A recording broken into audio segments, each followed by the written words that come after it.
Brock Lesnar is at it again. Look, you cannot teach an old carny a new trick. And in all fairness, there's really no reason you should.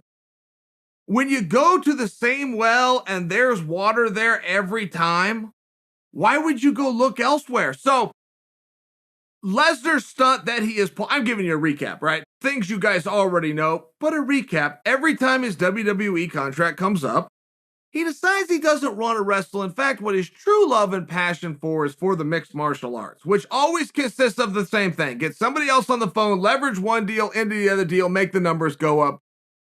Fine. 101, right? The problem is the last time that he played this game, both sides thought he was sincere and didn't know he was playing a game, which is the reason that it worked so incredibly well. Fair play to Brock Lesnar.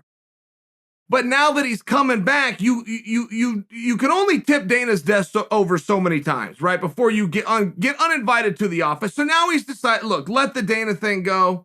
Let that go completely.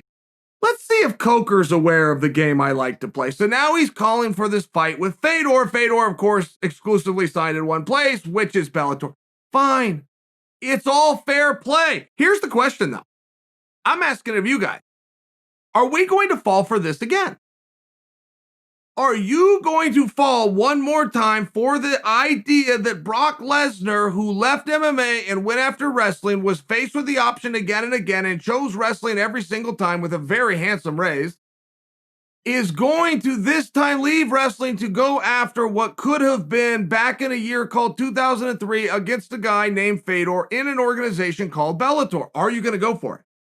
Because before you say you're not, first off, you're going to think, well, yeah, Brock's a little bit older, but so's Fedor. So we got a wash there. And yeah, Brock is probably not crazy and he's got some red tape over here with these other guys, but that's free and clear when he only has to deal with commission rule. There's some things that says he might go out and do this match. I mean, I understand and you wouldn't be wrong, but you can see why if you're in Brock Lesnar's spot and you've got a room full of fools, that no matter how many times you keep fooling, keep on being willing to be fooled. You see where that gets to be interesting. And then, not for nothing, but that was pretty wise on Brock, wasn't it? It was pretty wise. He didn't say, I want to be champion. He didn't start talking about Stipe. He didn't start going after Bader. He went after a guy that you could believably see if you were to close your eyes and some promoter did sign it. You go, well, that's actually an interesting match. And you could have a meaningful debate and argument with your fellow MMA friends about who is going to win and why. Went after an organization that he is yet to burn.